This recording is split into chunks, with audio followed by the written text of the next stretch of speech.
We have with us Mateo Messina. He's an acclaimed composer. He's just I've met him a couple last semester, and he's one of the best people I've ever met. Every time you interact with him, he always asks you how your day's going. He's always so full of life. He's worked on such films as Juno and Thank You for Smoking, which I'm sure most of you have seen. You welcome me and give a big Pepperdine welcome to Mr. Mateo Messina.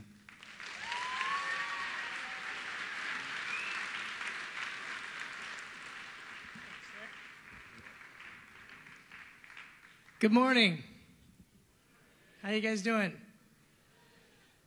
So, if I could share with you how ridiculously fun and strange my job is. I basically help people tell stories sonically. I help them do it through music. And it's one of the most fun things I could ever imagine doing in life. My job is to write music that's felt more than heard. I sort of found a purpose that's much bigger than anything I'm doing in my career that is also tied in with music that I just want to share with you guys today. So basically, when I was a little kid, I took a shine to the piano. And I was probably about 3 years old when I started plinking around on it. And I used to play a game with my friends and sometimes my brothers where they would turn the radio on and turn it off, and then I would play what I heard on the piano. And basically, I always did this even growing up, and it's just I had an ear, or I have an ear, and I know that that's a gift. And I think I know it's my talent. And the fun thing is I think some people associate talents with something artistic, whether that may be painting or music or whatever. It could be anything that's what we tend to associate talents with. But every one of us has a talent.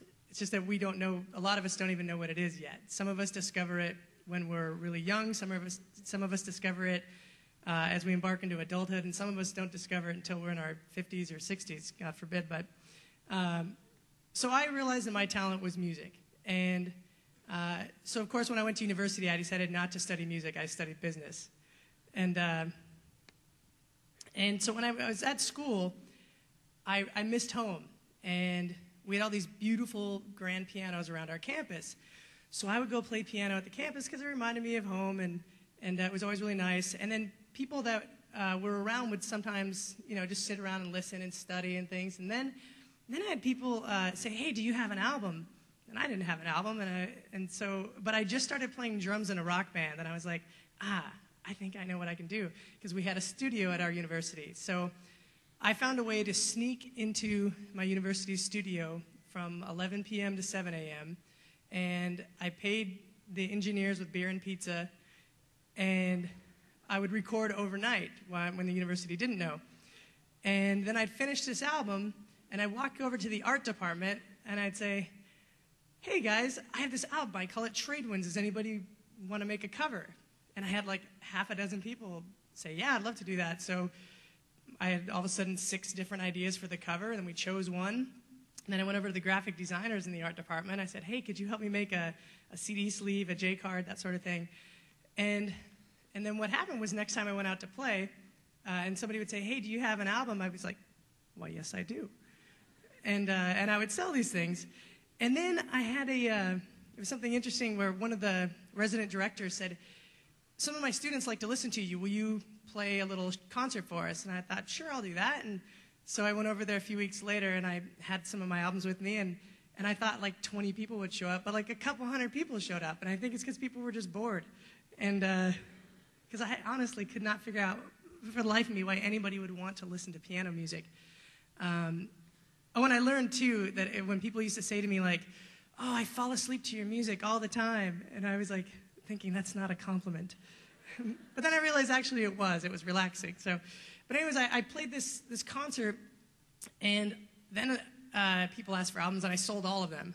And then I was pretty soon paying for my books, and pretty soon I was starting to pay part of my tuition with these album sales. So I thought I better go back into the studio from 11 p.m. to 7 a.m.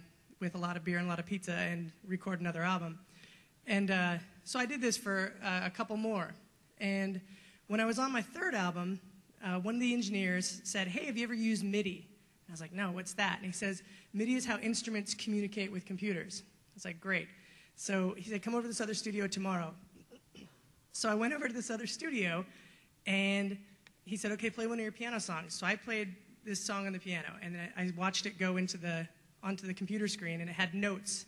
And I was enamored because I don't read music. So I was really excited about the fact that I could see it turn into music, like sheet music. And he said, okay, here's the sound of a flute. So I played the flute along with the piano that I heard. And he goes, okay, here's some strings. And I played the strings along with that. And I was like, I don't want to sound crazy, but I've always heard a lot of this in my head. And I thought, I'm going to write a symphony someday. And then after that, so I finished university. I went traveling to Australia, visiting one of my brothers. And one day we decided to go see a movie. It was a hot day out, and we thought, we'll escape the heat by getting into some air conditioning. And we watched this movie. It was a good flick. We walked out. We opened the doors, and I was like, wow, I forgot we were in Australia. Now, that's kind of a big deal. I don't do drugs, but I really did forget we were in Australia. But have you guys ever been in a matinee, and you watch the movie, and then you walk out, and you forgot it was light outside? It was that feeling right there, and I was like, wow, I've got to figure out what that feeling is, and I want to do that with my next album. And if I do this symphony, I want to make people forget where they are for that hour that we're there together. So I then came back to the States, and I asked all sorts of people, what makes you forget where you are when you're in a film? And I heard all sorts of different answers. Somebody said, you'll never see a Honda Civic from today in an old Italian mobster film. And some people said, I connect with these characters. And really a lot of it is living vicariously through these characters in these stories.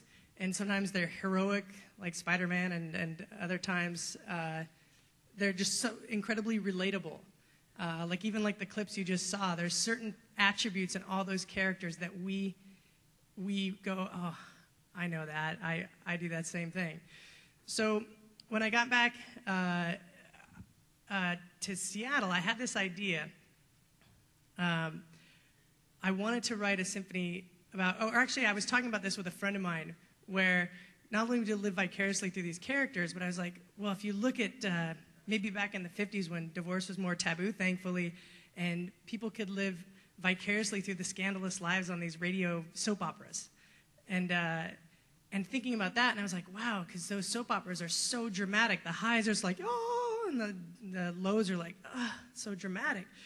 So I thought, okay, so it's really about these emotions at a kind of a heightened state. So I decided I was gonna think of the greatest moment of my life, the scariest moment, the saddest moment, the feeling of falling in love for the first time, all those things wrapped up, and I was gonna write down every adjective that described how I felt at that moment, and then I was gonna write a symphony about it. Ironically, now that I think about it, I guess falling in love for the first time encapsulates your greatest moment and your scariest moment, and probably eventually sometimes the saddest moment. But anyway. Oh. So I had all this swirling in my head. I went back to Seattle, and they were building a brand new symphony hall up there. It was an entire city block long and wide. And I would always point it out to friends. I'm like, oh, I'm going to play there someday. But I was always just kind of joking around. I didn't realize I was at all serious. And I ended up playing drums in another band for a while. And then one day, kind of on a whim, I walked into the offices across the street of the construction site of the symphony hall. And I said, hi, my name is Matt Messina. I'm putting an orchestra together, and I'd love to debut my first symphony here. And the guy looked at me, and he goes, what are your credentials? I'm like, what are your credits? And I was like, and I had a couple piano CDs, and he kind of knew I was BSing him, but he said, all right, if you can do this, and this, like a deposit and insurance, those sorts of things, then we'll book you in here. And so I showed up about 4 days later with all the things that he had asked for, and I think he was really shocked that I actually came back. And he said, great, we're going to put you in our recital hall. We'll put you in December. We open in October, so it'll be December 5th and 11th. It'll be our 9th and 12th show in this hall. And I was like, great. And he says, okay, we'll see you in 7 months. And I walked out of that place, and I was like, I've got to figure out how to write a symphony. So I hocked my mountain bike, and I bought a professional keyboard, like a nice keyboard. And then I borrowed a computer for a bit, and then I got a computer. Then I went to get this MIDI software, but it was prohibitively expensive. So I called up this company in Seattle, and I said,